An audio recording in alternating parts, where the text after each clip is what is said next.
So, dive into this. What we have here is an update on the two presentations that I've already made to the City Council on municipal regulation of adult entertainment. It's obviously a large controversy in the community. I want to start by reminding everybody what it is that I do, because the people on the internet don't seem to appreciate that. This is my job. I'm the Chief Legal Advisor for the Council, all offices, departments, and agencies, in all matters relating to their official powers and duties. That's what I do for you guys. I am your attorney in your official capacity as City Council members. I'm not elected. I serve at the pleasure of the City Council. And I'm totally comfortable with that because that's how I serve all my clients. Every client that I have I serve at their pleasure. So that is not at all a change for me. In your case, I was told when I take this on by Jerry Maddox that this would take about 25% of my time. It's been more like 33% of my time, but that's all right. Yeah. But as if I spend 33% of my time working for the city of Bartlesville, the other 2/3 of my time I spend in private practice representing private clients. And I would note, not because I'm tooting my own horn, but I work for the city of Bartlesville at a discount.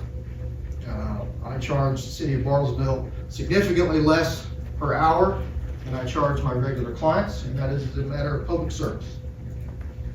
I do not make public policy decisions or advise the city based on my opinion of what public policy should be. Any of you who have known me at all know that I have opinions. And I'm going to take this opportunity to share some of them. I was brought to Christ by Jim Johnson, baptized at First Wesleyan Church, and a registered Republican since 2000, May 12, 2000, when I turned 18 years old. I don't care for drag queens. I would just assume that they weren't here. I find them gross, and that grossness moves to disturbing when they want to present what it is they're doing to children. Okay? So when this project came my way, I tell you that because when this project came my way, I took it very seriously. And I have worked very hard to try to figure out what can and can't be done. But remember, despite my personal opinions, that's not what matters. Because I'm not even a resident of the city of Bartlesville. I don't get to vote. I live outside city limits. So my opinion truly does not matter here. My job is to give you accurate legal advice, and I have strived every day for the last 2 years to do that. I've already told you that I'm not a full-time physician with the city of Bartlesville. I have a private practice. About 2/3 of my time is dedicated to other people. I was not a First Amendment expert. In fact, I decided not to take the First Amendment class at law school, even though it sounded really interesting, because I'll never use that. But I assure you, I have learned a lot in the last 2 years. And if you look at the 2 memorandums that I have prepared for the City Council, I hope you will find that the quality of my work has increased since I've been involved in all this. I've learned a ton. But I will say that I have never, I'm still no First Amendment expert. I have never tried a First Amendment case. So you need to keep that in mind. I was also not a witness to the events at Unity Square. I just told you my perspective. I wasn't there, and my children darn sure weren't there.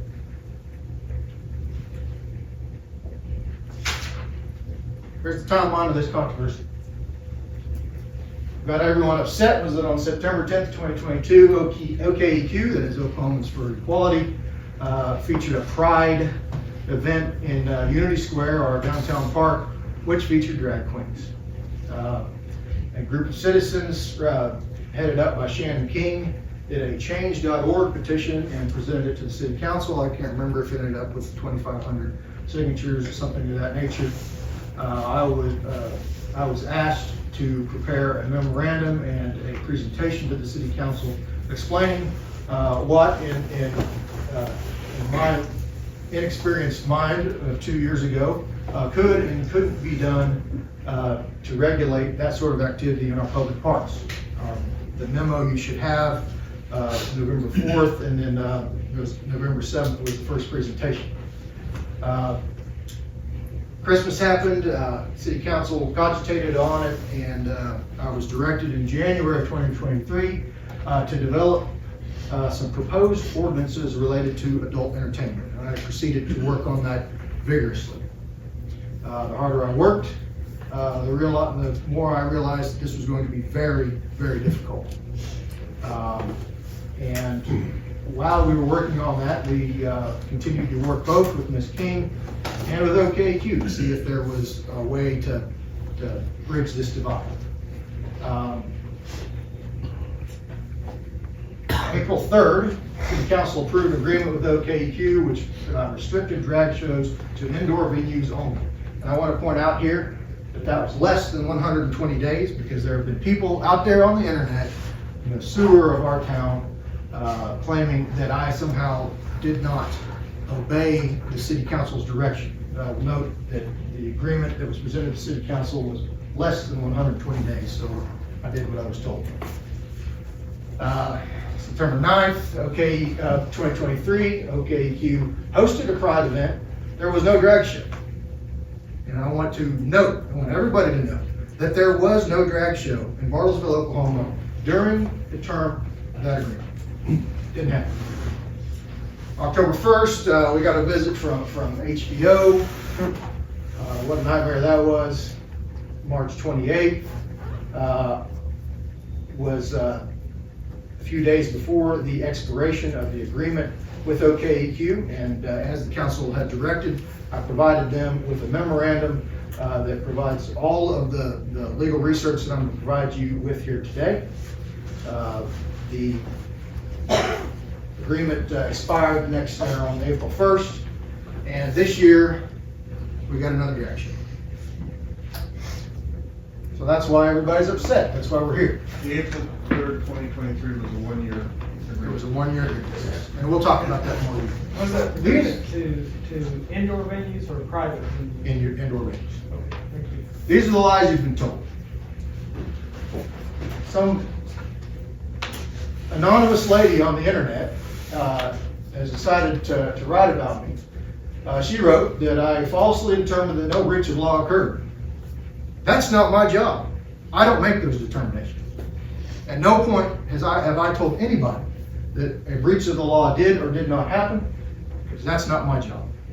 And if some anonymous blogger is out there telling you that, she's lying to you. And she's never contacted me to hear my perspective, I assure you that. Another one, City Attorney didn't pursue outside counsel, didn't pursue an ordinance in any way. That quote ended up in the Examiner Enterprise. The lady who made that quote has never contacted me. I've never spoken with her. She doesn't know what I did. She has no way of knowing what I did. But you're about to hear what I did. The City Council voted to allow drag.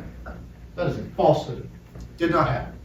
This City Council voted on an agreement that restricted drag, that is more restrictive than any law that has been passed and found constitutional by any court anywhere in the United States. At no point did this City Council vote to allow drag. That didn't happen. The City Attorney didn't consider Title 21 of the Oklahoma statutes. The little man that shows up in City Council meetings every month and says these things, you got to feel sorry for him if he wasn't such a malicious liar. But there are 4 times when I have told you about what I have brought you this council up to speed about Title 21. Today is the 4th time.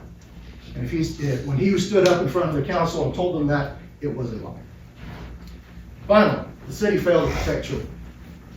What you're going to find here today is that Captain Eichelberry trained every single member of the Bartlesville Police Department on the enforcement of the laws that we have on the books to protect children.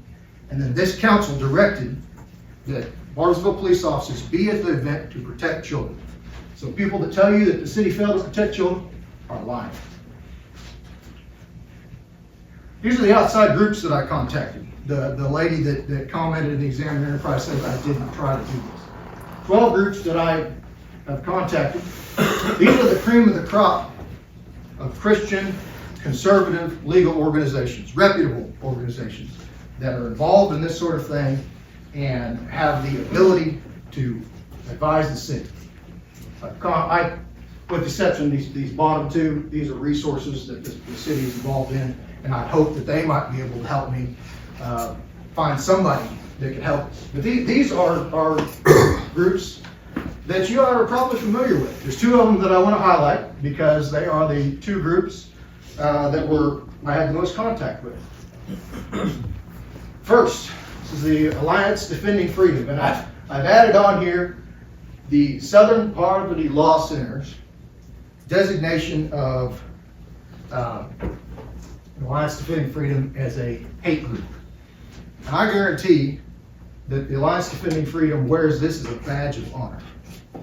But what you'll see here is that the Southern Poverty Law Center says that since the election of President Trump, the ADF has become one of the most influential groups informing the administration's attack on LGBTQ rights.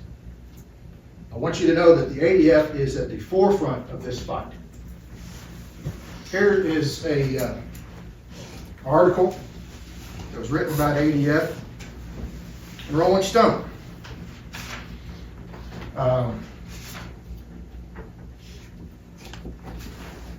I spoke with Matt Sharp. There he is, Senior Legal Counsel with Alliance Defending Freedom. I have emails in my inbox, direct quotes from Mr. Sharp that we will be examining here shortly. I had extensive communication with Mr. Sharp, resulting in a recommendation that I'm about to share with you. But I want to point out how large a presence that the ADF holds in this area. The ADF's power is perhaps most evident when considering their track record in the Supreme Court. Since 2011, they have won 15 cases. In fact, yesterday, the United States versus Scrimeti, which was argued before the United States Supreme Court on Tennessee's ban on gender-affirming care, Matt Sharp was there. ADF has been advising the Attorney General of Tennessee on that case, and he was at a rally yesterday in front of the Supreme Court informing that effort on Tennessee's law banning gender-affirming care. These are the guys, okay? That's what he told me.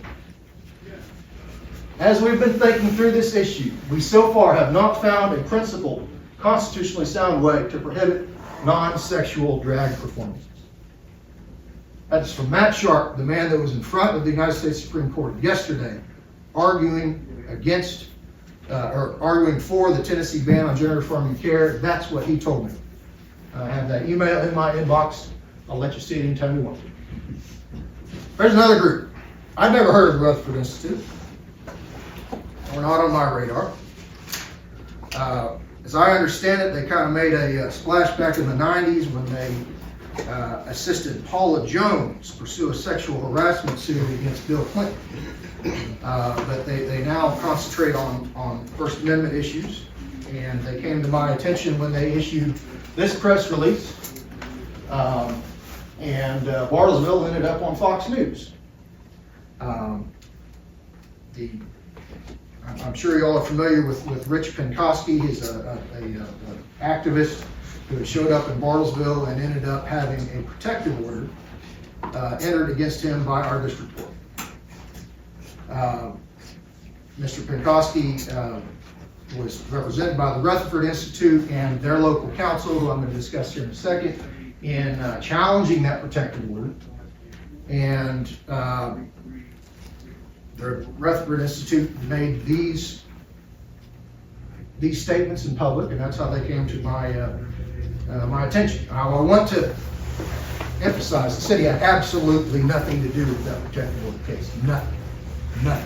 Other than Mr. Penkoski had showed up at city council meetings and was advocating for the banning of drag in Bartlesville. So I was curious what this First Amendment organization said about the banning of drag. You can see here, this is where they have stated their First Amendment bona fides. They've definitely held themselves out as experts in the First Amendment. Here is the actual press release that the Rutherford Institute issued on Mr. Penkoski's case, and you'll see that the Rutherford Institute, they're not licensed to practice law in Oklahoma, so they have to affiliate with local attorneys. They chose Joe Fears and Richard White with the Barber and Bart's firm in Tulsa. Excellent firm. Here is what the Rutherford Institute told me.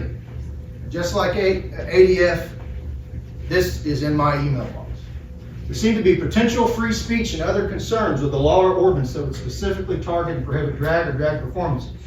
Drag performances which are sexually obscene in public or in front of children could probably only be addressed with a generally applicable law or ordinance which prohibits something like indecent exposure or obscene sexual display when such performance, whether by a person in drag or not, violates that law. But drag performances which don't cross that line and violate such statutes would otherwise appear to be lawful. That's the opinion of the Rutherford Institute, the same outfit that represented Rich Penkoski, the same guy who showed up in our city council meetings demanding that the city council ban drag. This is an interesting one. The little fellow that I was talking about a second ago, local gadfly Joel Raven. I happen to know that Mr. Raven was represented by Barber and Bart's at this exact time. I know that because Barber and Bart's, on behalf of Joel Raven, submitted a number of open records requests to the city of Bartlesville. Based on those open records requests, it is apparent that Barber and Bart's advised Mr. Raven that no violation of Oklahoma law occurred in Unity Square at the Pride event in 2022. These are Mr. Raven's statements of the advice that was given to him by Barber and Bart's that were put on Facebook on the Examiner Enterprise website. What you can see here is I have been advised by my attorneys, and I apologize about his grammar. I have been advised by my attorneys that men dressed as women going around wiggling their rear ends and taking dollars from bystanders, even children, does not constitute the legal definition of obscenity as defined by Oklahoma State courts. And I've got some news to break for you today. I spoke with Ron Barber this morning. He stood behind that. And what Ron Barber told me, that him and his firm agree 100% with my analysis of what the law is. That's news for you, broke this morning. So here's what Barber and Bart's wrote in the appeal to the Oklahoma Supreme Court in defense of Mr. Penkoski's First Amendment rights. This is what they wrote. The obvious purpose of Penkoski's statements, online and otherwise, was to make public comment on an issue which undeniably constitutes one of the most conflicted and passionate social, political, and even religious controversies of our day. The very existence of petitioner's advocacy group, Oklahomans for Equality, is itself evidence of the public nature of this issue. Whether one agrees or emphatically disagrees with Mr. Penkoski's stance, his public comments are intended to influence opinion on the issues, and therefore serve a legitimate purpose. Now, why is that quote important? What you have here is the test for obscenity established in the Miller v. California case. This is what the Supreme Court of the United States laid out as a test to determine whether speech is obscene. Draw your attention to number 3.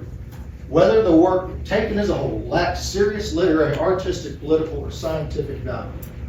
Well, obviously Barber and Bart's was arguing that their client's speech in opposition to what Oklahomans for Equality was doing served a legitimate purpose. Then the speech that is counter to that must also serve a legitimate purpose under the third prong of the Miller test. That means it's not obscene under Oklahoma or under Supreme Court precedent. So there's the agreement that everybody got really mad about. We worked hard on this, and it was a compromise. Compromise is a hallmark of a good compromise is that not everybody's happy. But I want to remind you why we got there. We've already discussed Shannon King's Change.org petition. It was presented to the City Council on October 4th of 2022. The petition requested that the city prohibit adult-oriented entertainment in public spaces. That's what it asked. On April 2nd, City Council approved an agreement with OKQ which prohibited drag shows in public places. Exactly what Ms. King asked for.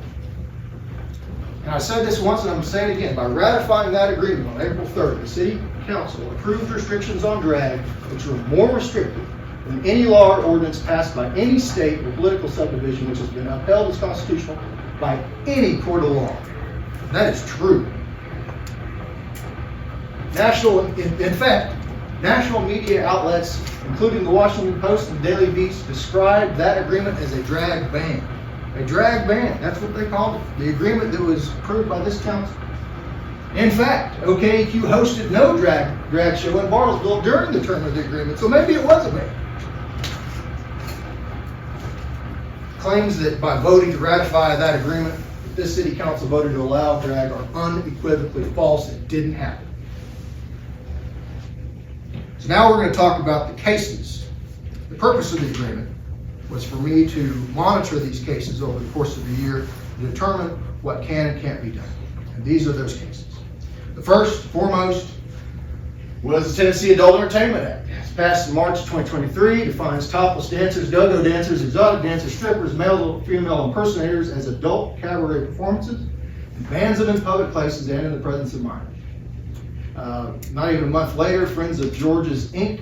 versus Mulroy was filed challenging the Tennessee Adult Entertainment Act, and a temporary restraining order was immediately granted on April 1st. That temporary restraining order was discussed extensively at my first presentation to this council. There was a trial on the merits, and in June, the district court permanently enjoined the Tennessee Adult Entertainment Act after trial on the merits. What the judge found in that case was that the AEA is impermissible content and viewpoint discrimination, that its legislative history strongly suggests the real purpose of the AEA was to chill constitutionally protected speech, that the AEA is unconstitutionally vague under the Fifth Amendment Due Process Clause, and that the AEA is substantially overbroad, deterring people from engaging in constitutionally protected speech. And I want to highlight this point right here. The legislative history of the AEA was examined extensively by the court. That is, the court went into the text messages, emails, Facebook posts, public statements of the Tennessee legislators to see what it is they were actually trying to do. Not what they said they were trying to do, but what their real intent was. And as we continue to go through these cases, I want you to note that that is a common theme throughout these cases. Now, there's been a lot of misunderstanding about this case because the case was appealed by the state of Tennessee, and it went up on appeal to the Sixth Circuit, and the Sixth Circuit has dismissed the case. That's true. And so that means that the Tennessee Adult Entertainment Act is still valid law on the books. But what the Sixth Circuit said was that Friends of George's, which was the venue in Memphis, Tennessee that hosts drag shows, did not have standing to challenge the law. That is, that Friends of George's could not demonstrate that they were injured because the drag shows that Friends of George's was hosting did not violate the AEA. That Friends of George's did not demonstrate it intended to violate the AEA because it maintained drag was an art form. And finally, that the Sixth Circuit found that the state of Tennessee had made no effort to prosecute Friends of George's under the AEA. That is, Friends of George's could have as many drag shows as it wanted. The state of Tennessee didn't care. So what the Sixth Circuit found was, hey, Friends of George's, you have not been injured. You've got no standing to sue anybody. So this holding from the trial court has not been disturbed. The Sixth Circuit has not ruled on the constitutionality of the AEA. The only constitutional analysis that has happened on the AEA is the trial court, and this is what was found. Texas SB 12, signed June 8, 2023, it defines male performer exhibiting as female, a female performer exhibiting as a male.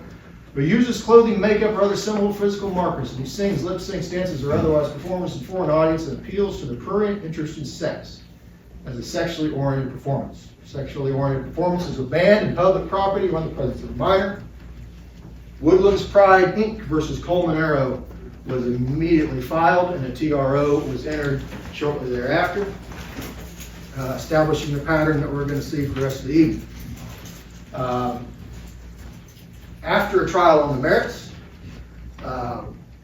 SB 12 was permanently enjoined, and the court's rulings were substantially the same as what we saw in Tennessee. That is, that drag performances are expressive conduct, warranting First Amendment protection.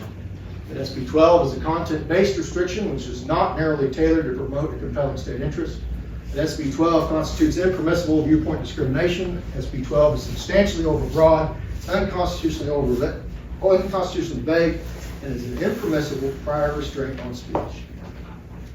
The state of Texas has appealed that. Oral arguments were heard here in October, but we've got no ruling on it yet. The Florida Protection of Children Act, signed May 17, 2023. PCA amends the statutory definition of adult live performances, which was an existing definition under Florida law, to include lewd exposure of prosthetic or imitation genitals or breasts, when it predominantly appeals to a prurient, shameful, or morbid interest is patently offensive to prevailing standards of the adult community of this state, as with respect to what is suitable material or conduct for age of child present, and taken as a whole is without serious literary, artistic, political, or scientific value for the age of the child present. HM Florida ORL versus DeSantis was filed shortly thereafter. HM Florida is a hamburger chain that features drag queens. Not my type of hamburger, guys, but there we go. A TRO was issued, just like his other case. TRO was issued almost immediately, and the standard for a TRO is that the plaintiff must demonstrate substantial likelihood of success on the merits. In this case, the court found that they did, because the Florida Protection of Children Act is a facially content-based restriction, which makes it presumptively unconstitutional. It's not narrowly tailored to achieve a compelling purpose, and that is again unconstitutionally vague and overbroad. This one has a complicated procedural history. It was appealed to the 11th Circuit. The 11th Circuit upheld the trial court's TRO. It was appealed again to the Supreme Court, and the Supreme Court denied the application to stay the TRO, which means that the Supreme Court allowed the injunction to stay in place. So that case has gone back to the 11th Circuit. Oral arguments were heard in October, but no order has been issued. Montana HB 359, passed in May of 2023, defines sexually oriented performance as a performance that, regardless of whether performed for consideration, is intended to appeal to the prurient interest in sex and features the purposeful exposure, whether complete or partial, of prosthetic genitalia, breasts, or buttocks. The case of Jalbert v. Newsom was filed shortly thereafter, and a TRO was issued almost immediately, just like the other cases. Again, TROs are issued when the plaintiff can demonstrate a substantial likelihood of success in the merits. The court found that HB 359 violates Miller v. California, covers speech which is protected by the First Amendment, that it is facially content and viewpoint based regulation, that is not narrowly tailored to achieve a compelling state interest, and that is unconstitutionally vague and overbroad in violation of the Fifth Amendment. Oral arguments, that case, that TRO has been appealed to the 9th Circuit. Arguments were heard in June, and they haven't got around to issuing an order on that either. So here's two states that tried to do something, but chickened out, for lack of a better word. Arkansas Act 131 was initially introduced as an outright ban on drag performances. However, based on First Amendment concerns, the act was amended to define adult-oriented performances and these other factors that are prohibited in Arkansas. North Dakota had a similar trajectory It would initially have banned drag performances on public property and in the presence of children, but it was significantly amended to remove all specific references to drag. Critics of these laws call them watered down. The reality is that both of these did nothing more than recodify already existing laws in that state. As a result, neither of them have drawn any kind of challenge because they don't do anything different. It was already the case that if you did these things in public and to a child, that you're going to be arrested. This is an interesting case. It's the outlier. Spectrum WTV Windler. West Texas A&M President Walter Windler summarily canceled a previously approved drag show on his campus in March of 2023. Spectrum WTV Windler was filed immediately, and Judge Kaczmarek in the Northern District of Texas denied the TRO. So this stands out as the only case that I'm aware of where a TRO did not immediately issue.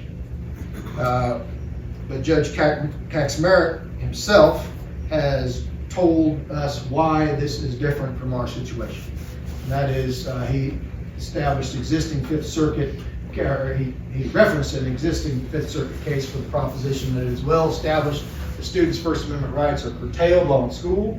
Thus, the university president may have more leeway to regulate speech on campus than does a municipality. This one also has a complicated procedural history. It's gone up to all the way up to the Supreme Court, and just like in Florida, the Supreme Court declined to get involved, said you guys need to figure this out at the lower court level. Now we're getting into the cases that are really starting to hit close to home. Southern Utah Drag Stars versus the City of St. George, Utah. In March 2023, the City of St. George, Utah issued a special events permit for a drag show. 2 weeks later, the City Council of St. George passed a 6-month moratorium on special event permits and directed the city manager to rescind the permit for violating a prohibition on advertising prior to receiving a permit. So that was their pretext, was that, the Southern Utah Drag Stars,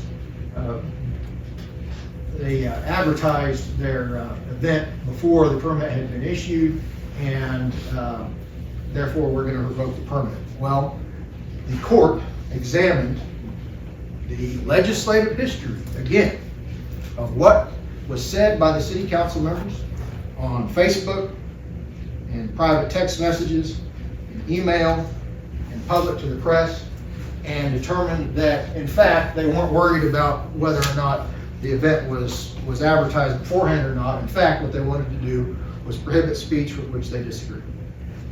And for that reason, a TRO issued shortly.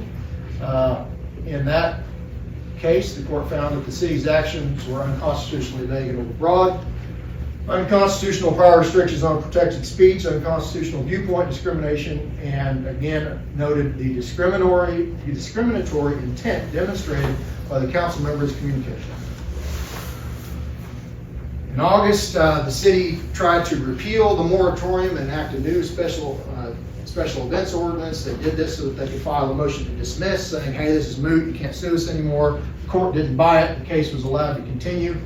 A new complaint was filed in October 28th, this one asking for extensive damages against the city. I would note that in a separate but related action, the city of St. George was sued by its former city manager. The city manager had been fired because he refused to revoke the special events permit. So he sued for wrongful termination, and the city was forced to settle for $625,000. This one is Tennessee Equality Project Foundation, Inc. versus City of Murfreesboro. June 30th, 2023, the City of Murfreesboro passes an ordinance that defined and prohibited indecent events, including drag shows. This case was immediately filed. An agreed restraining order was entered because they're going to get entered. Why not? Might as well agree to it. And then in February, the case was settled. The city agreed to pay the ACLU $500,000 to compensate for harm caused and to reimburse the ACLU's attorney fees They had to repeal the ordinance, and they are required to accept and process any future event from the Tennessee Equality Project. So I bring this one up because I have spoken, made 2 presentations to the council on laws that are already on the books that address indecent activities in public. And I haven't gone through, got into it in depth in this presentation because I have done it 2 times before.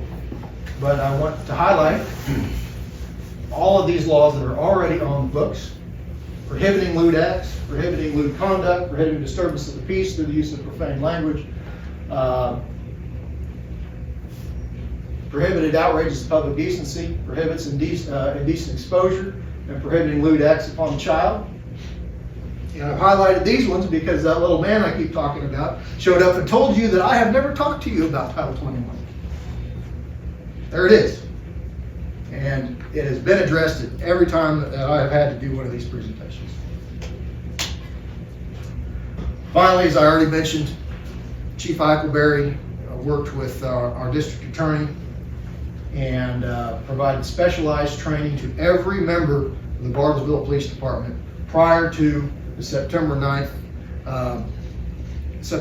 Pride event that ended up not featuring any drag shows. But the purpose there was to ensure that our officers knew how to enforce these laws. The purpose was to protect children. That's why we did it. So here's the conclusion, folks. Back to where we started. Mr. Sharp was pretty smart. Oh, I've got the date on here. I should have changed that. Mr. Sharp was pretty smart. This is what he told me. As we've been thinking this through, we so far have not found a principled, constitutionally sound way to prohibit non-sexual drag performances. And we haven't. It hasn't happened. I cannot come to you and tell you of a constitutionally sound, principled way to prohibit these performances. Councilman Sherrick, I was moved by your quote at the meeting on Monday.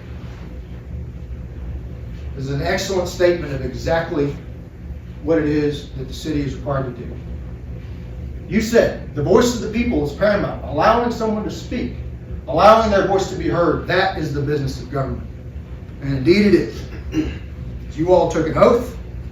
I was honored to administer it to you. And the very first line of that oath required you to uphold the Constitution of the United States. And that means that we do it whether we agree with the people or not. I want to end with one quote. This is a quote from the order granting temporary restraining order in the Southern Utah Drag Stars case. The judge in that case wrote this: municipal governing bodies, such as county commissions and city councils, have a political role in which they can respond to public interests and requirements. They also have a governing role in which they are responsible to protect the constitutional rights of all people who are in their jurisdiction. In that governing role, they must be vigilant for all, not just those who support them. Those with whom they disagree with and those with whom they share little in common are also entitled to governmental rights and protections. Any questions? Have you looked at the, first I'll say that this is good to see all this documentation in various cases. Have you looked at the ordinances that Branson put forth about a year ago to restrict to a certain zone area that was already for adult entertainment? I have. The ACLU has stated that they find Branson's ordinances unconstitutional, and I think litigation is likely on that. But that is we have adult entertainment ordinances on the books. If you want to put in a strip club in Bartlesville, there are specific ordinances, zoning ordinances on where you can put in a strip club. And Branson has done similar things in that they are trying to restrict that type of entertainment outside of their central business district. I think where they're going to run into trouble is that if it's not sexual, if it fails that third prong of the Miller test, then it is not obscene, and the municipality cannot constitutionally prohibit that kind of conduct. I think it's going to run into the same issue. So how do we define the sexual and non-sexual? Because at least from the photographic evidence I've seen from the 2022 appearance at least, that would definitely fall in that category in my opinion. So the Barber and Bart's firm would disagree with you. We'll go back to the characterization that was put on the Examiner Enterprise Facebook page. Barber and Bart's did an open records request to the city, and we provided them with all of the information that you saw. And the Barber and Bart's firm said, no dice. Did the information you provided to this firm or whatever include the other photographic evidence that was captured by citizens attending the event, or just that which was captured by our police department? No, we had quite a bit of evidence from outside people.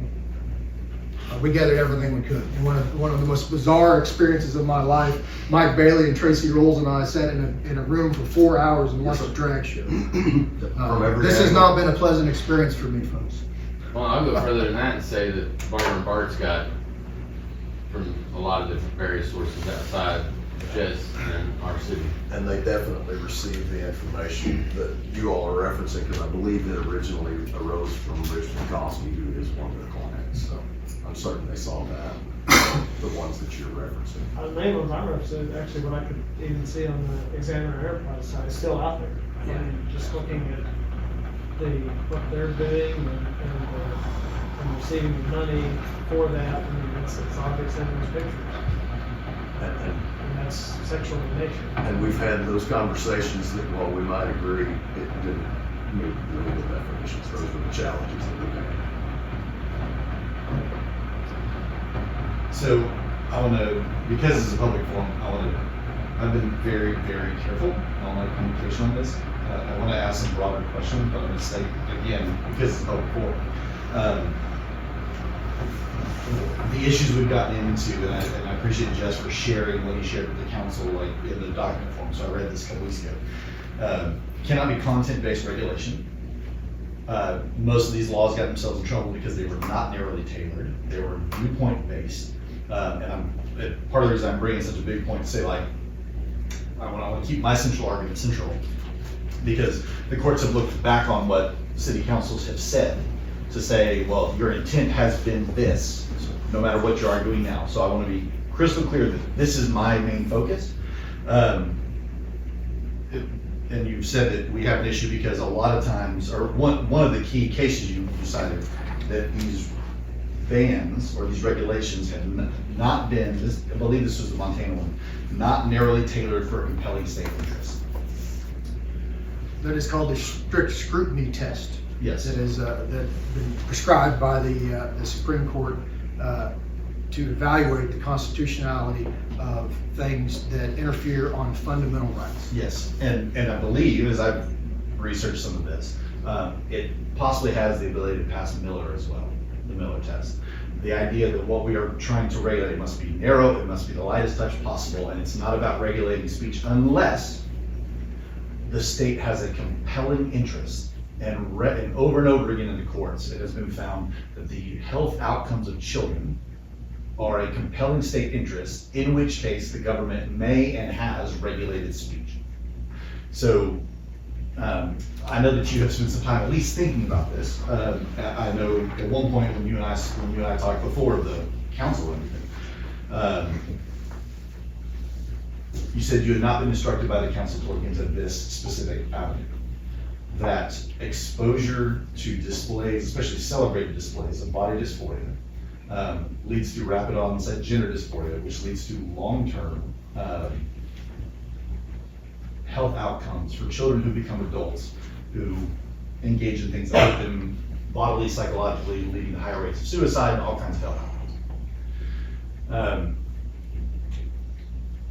I've got questions about other avenues of this. My primary desire is not to regulate whether or not drag queens can perform or pride events can happen. I celebrate the First Amendment. I'm glad we all have it. I care a lot about children's health outcomes, and we do have a vested interest in the health of our kids. I think you will find in several of these cases where the judges have found just that obviously the state has a very important interest in protecting children. So no argument there. The policy that you're describing, you and I have discussed it, hasn't been tried anywhere. That's a new approach. If you look at the history of Roe v. Wade, all kinds of things were trying to overturn that over the years, and they didn't work for 50 years. So if you want to make this change, then something different than what has been tried is going to have to be done, because these cases obviously don't work. I'm not enough of a First Amendment expert to tell you whether what you're describing is going to work or not. I will tell you my one concern, and that is that over the past 2 years, we have built an unbelievable record in this town of actual legislative intent.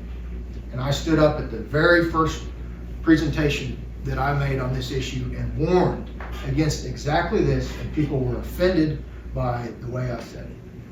Because how dare the city attorney tell us what we can and can't say? Well, now we have created a record, a voluminous record, showing that the purpose here is something other than what you're describing. That the purpose here is to ban speech with which we disagree.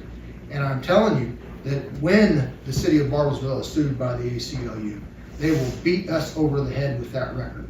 All of your texts, all of your emails, all of your Facebook pages, all of the citizens to be heard comments are going to be exhibits A through F in the ACLU's petition against the city of Bartlesville. So now that I've been clear about that, I'm consistent on the record. But you're one, and I agree. You've been consistent. You and I have talked about this. Right. But you're one. Right, no, I understand. I'm just, if this is an avenue that we choose to pursue, understanding that there may be, that those who sue us may go to a broader net, I want to be consistent. And perhaps we will all become consistent because we'll realize that we don't want to violate other people's First Amendment rights, but we do really want to protect our kids. And this may be a sea change that we need to make and a pivot in a new direction because we have now been persuaded by your legal argument in this public forum. I don't know how the other guys feel, I'm just speaking for me. Much has been asked about community standards. Can you tell us a little bit about that? So the most interesting community standard case that I have frankly thought's kind of funny, so I tell people about it a lot, was a small town in Utah. I've forgotten the name of the town now, but they sought to ban porn shops in their downtown district. And the owner of the porn shop sued, saying that his First Amendment rights were being violated, and the court engaged in a Miller test examination of what the community standards were in that small town in Utah. And the very creative plaintiff's attorney on behalf of the porn shop subpoenaed the records of the Marriott in that very same shopping center and found that Marriott was the largest renter of pornographic movies in the entire Marriott system. And based on that evidence, the court determined that in fact, whatever the city council said, whatever the people that showed up at Citizens to be Heard said, that the community standard in that town, in Utah, was porn consumption. So even, that is a hilarious story, but it gives me, but I think it potentially bolsters an argument that we have here, which is, to my knowledge, none of the drag queen performers have ever been Bartlesville residents. Some significant portion, I don't know how many, but some portion of the audiences who come to those events are from out of town. And the voters just said, pretty overwhelming majority, that this is not something that they want in our community. Now, I understand that the fact they don't like it is not a reason to limit First Amendment rights. That's not what I'm suggesting. I am suggesting that makes a pretty strong argument for a community standard. So I did look into the hometowns of the drag queens in this bizarre world that I've been living in the last 2 years. And you're correct, they're not from Barnesville. I looked into that because we do have temporary business licensing requirements in our code, and I wondered if the fact that the drag queens were taking dollar bills from children meant that they were running a temporary business and they needed a license. So I did look into it, and I can confirm what you're saying. I don't think any of these drag queens were from Barnesville. It's hard for me to say exactly what a court is going to look at in determining what our community standard is. If I had been the lawyer for that little town in Utah, do you think I would ever have thought, oh man, they're gonna figure out about all that porno at the Marriott? That wouldn't have crossed my mind. So it's impossible for me to tell you what the well-funded, well-educated, creative lawyers at the ACLU are gonna throw at us. But they certainly could find that we let out-of-town people come here and speak, and that's our community standard. I don't know. Could be. So if, I'm just pursuing this because community standard has been a big part of the conversation. So if we say this is a community standard, and if we are sued, and if we go to court, and if we make these arguments, and if we have a judge who's favorable and says, actually, well, it seems like Martians really don't love this, that it really does not meet, like their community standard is against this, is that then legal grounds to regulate? Do we have a case to make in court?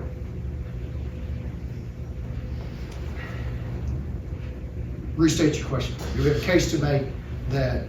Could we win a case if we said, we'll have drag shows on public property, but indoors? Because, or with or without children there, whatever, because our community standard says drag performances in front of children in public spaces violates our community standards. No, in all of these, virtually all of these cases that I've been through, I can only think of one that even got to the Miller test, and I have to remember which one it is.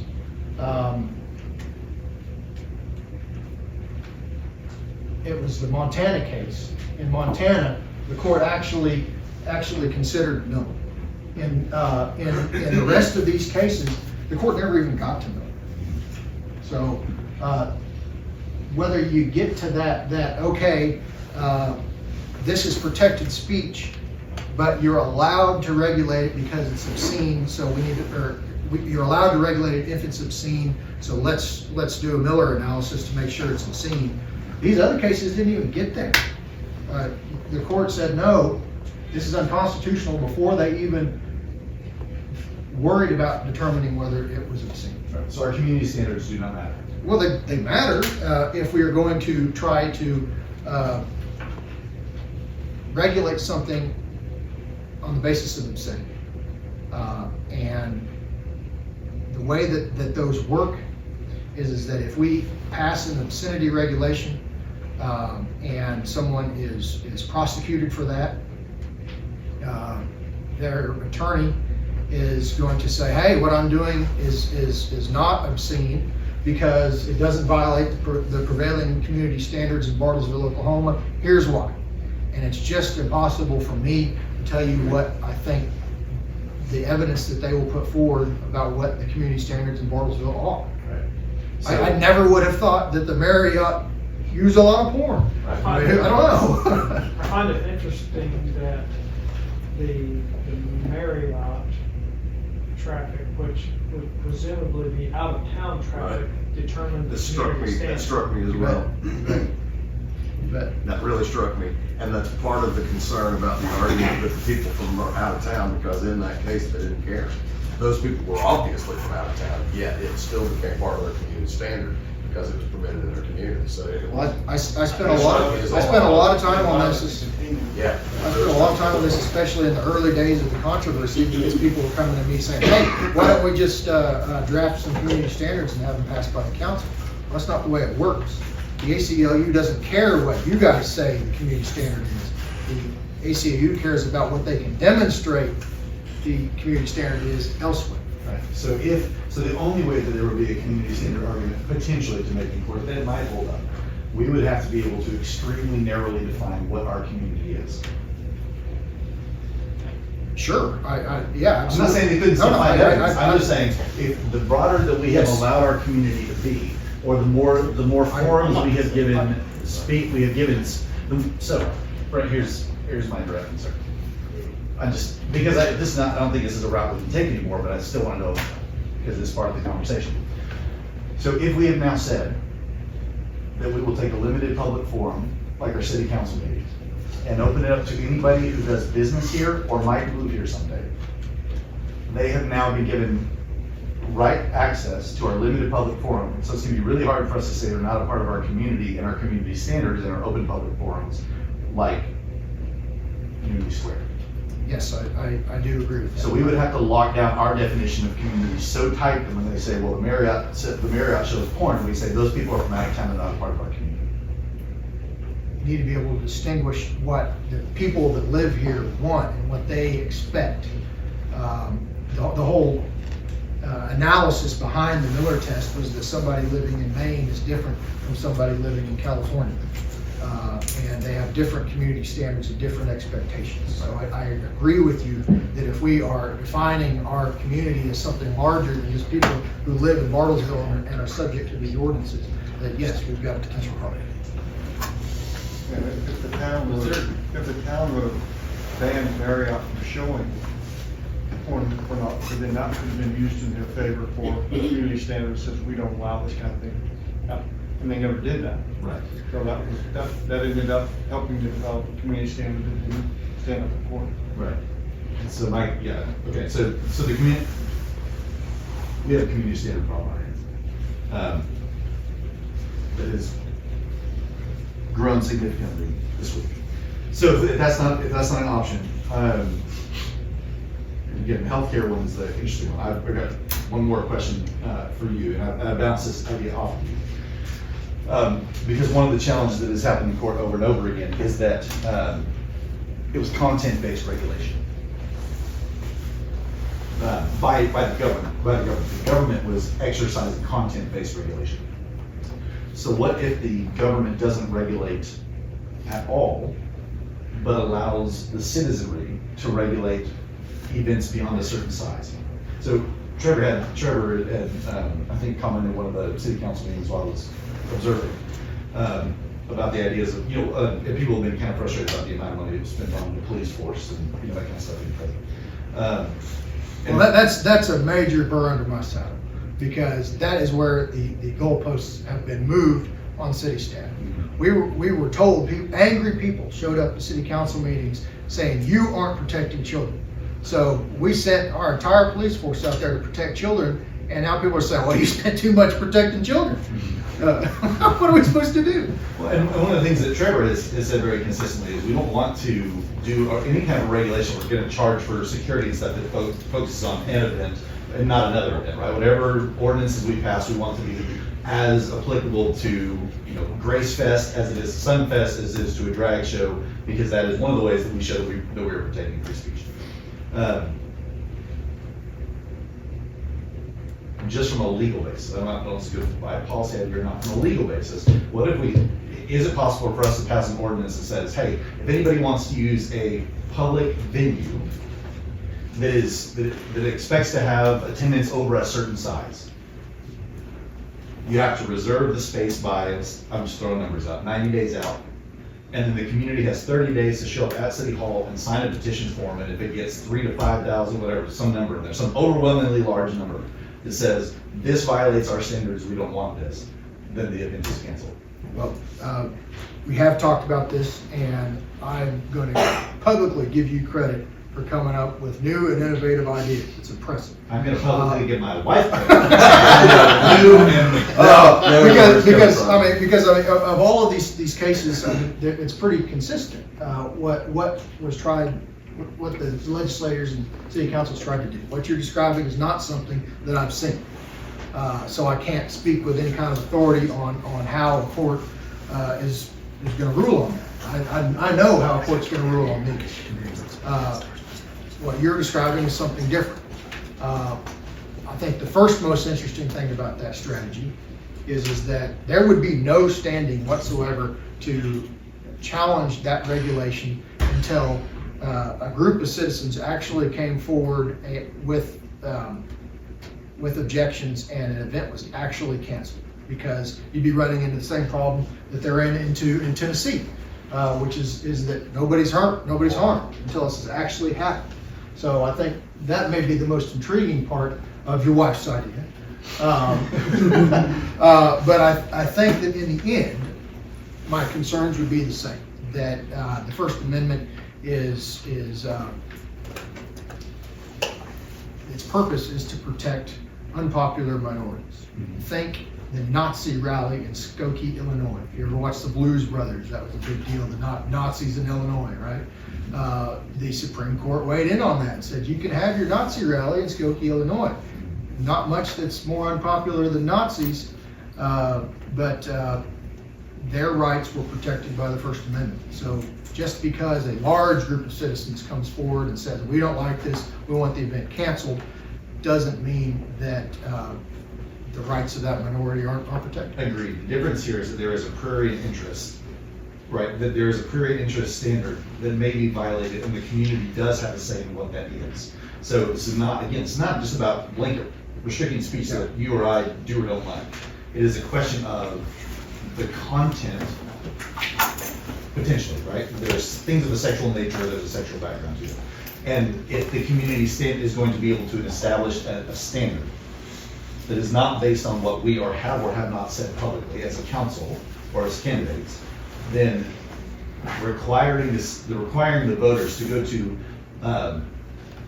proactive great length to say we don't want this puts no added burden on Keith and Christy McPhail who ran Grace Fest. And if 3,000 or 5,000 or 2,500 or 10,000, I don't know what the number is, but if 40,000 people show up and sign at City Hall and say, we think that Grace Fest violates our city standards because that Christian singer had his shirt unbuttoned, the third button, then at least what has happened is those voters have taken a proactive stance. It has cost Christy and Keith nothing, but no undue burden on them. It has let the community express. So and I 100% agree with Tim on this, that we give the voters their voice. Let them speak. And this is a way to do that. That also can't be Mickey Mouse, right? We can't have Mickey Mouse or Donald Duck sign a change.org petition because they have to show up with an ID at City Hall and prove I'm a resident of Bartlesville, this is our community, and we care. So that, to me, that seems like, I don't know if 3,000 to 5,000 people would ever show up to do that anyway. But if they did, it would be their voice and their decision to go to war over this, not ours as a council. We would just be providing the avenue to say, if you care this much, put your name. Sure, and that you're absolutely right. You'd have a pretty convincing argument that hey, this is what the majority of people in Bartlesville wanted to do in that situation. But Bartlesville would still have to pay when the case is lost. We saw $500,000 in Murfreesboro, Tennessee. St. George, Utah was $625,000 in at the conclusion of their case with their city manager. They're still litigating with HBO. I bet you they're $1 million into this for sure. And one thing that I didn't mention that I should have put in there is that all of these cases are cases that under United States Code would be subject to attorney fees. Actions on vindication of civil rights are subject to attorney fees. That's how the ACLU funds its operations. There are reasons that they have dozens and dozens and dozens of high-powered lawyers on staff is because they file these cases, they win, and they get their attorney's fees paid from the taxpayers' dollars. So if Ms. King had done a ballot petition and there was 2,500 actual signatures, not Donald Duck and Daisy Duck and all Cheese that. sandwich. And it went to a ballot, and let's say it passed with 80%, oh, we don't want this, it's community standards, we don't want this in our public square, we probably still the city would be sued, even though it was the. Yeah. And Mike, where do judgments go? They could Where shall they go? And how quick do they have to be paid? 3 years. And at a prevailing interest rate, I think, of 6.5%. Whatever the state statute says is a year, probably approximately 5 and 6%. So that would be how it would work, yeah. Well, my assumption in any of these things that we're talking about here is that we're gonna get sued. You're correct. And so I'm not asking whether we're going to sue. I'm asking whether or not there is a novel legal case to be made that might stand up. I don't know. And I've spoken to people who are on the other side of this issue. They don't want lawsuits either. They will sue. Before we say, part of what I like about giving people the opportunity to show up and sign their name is before we say, we're gonna spend your money, they have the opportunity to show up and say. Do you know what these two cases have in common? Both of these cities were visited by HBOs who were here. So if you don't think that we have a target on our back funded by big Hollywood money, you're crazy. Look what happened to Murfreesboro. Look what happened to St. George. What if you could prove intent that these organizations are organized and they're going into these conservative municipalities for the sole purpose of disruption? I think you can prove intent. I think they're very open about it. They have targeted small communities, small conservative communities like ours, for this kind of thing, for the social disruption that it has caused. And you cannot deny that this has caused a lot of disruption in Bartlesville, Oklahoma. So, Is there laws that protect them for doing that? No, they're allowed to. Prohibiting? in fact, there are laws that encourage them. If they file these lawsuits and win, they get their attorney fees paid. First and foremost, thank you for all of the work you've done, and I know you have, because you've let me badger you for 2 years. So. It's not been my favorite thing. I'll be I know. honest. Not your Not badger. mine. This is not my favorite Yeah, thing. not mine either. And, but I think if we're going to give Jess any further direction, it has to be something that he knows that he can defend in court. Right. And if not, then we're just, we're peeing down our legs. That's about all we're doing.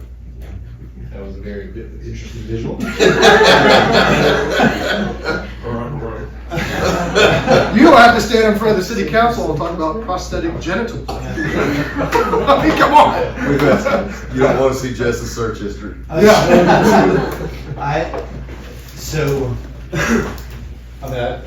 don't believe we're trying to take those here. No, sir, in fact, we can't. Right. This is just a general discussion orientation. Right. I just speaking for myself personally, I continue to be motivated by what I have seen happening in the space of children's health. I do believe that is something I am motivated to continue to look into. That's why I've done so much background research before you and I ever spoke. I want to do it in a way that is only, if it's got zero chance, then it's got zero chance.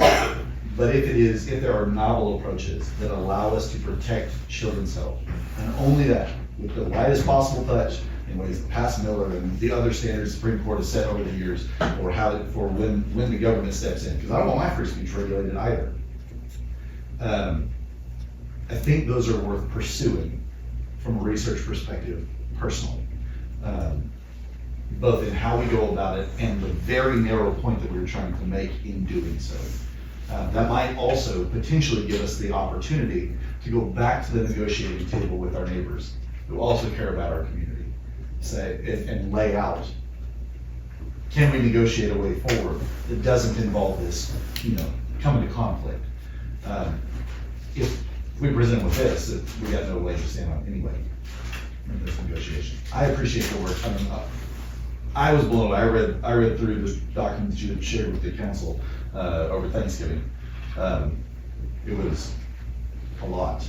So It's been a while. That's one way to describe it, certainly. So as we discussed earlier, I know this is an issue that is on the minds of all of you. And so I'm certain this still remains a priority. And so this was a very thorough presentation. Most of our other presentations have been a fairly light touch, but again, I knew this was. I don't do light touches. I knew this was probably, honestly, the highest priority on all the council's mind.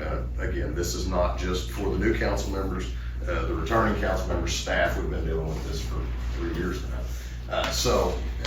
This was pretty thorough. I don't know that we need to plan that workshop specifically on this, but I would say if there are things that you would like myself or Mr. Kane or both of us to further look at, and obviously we're gonna revisit this issue. I don't know what form that'll take at this point in time.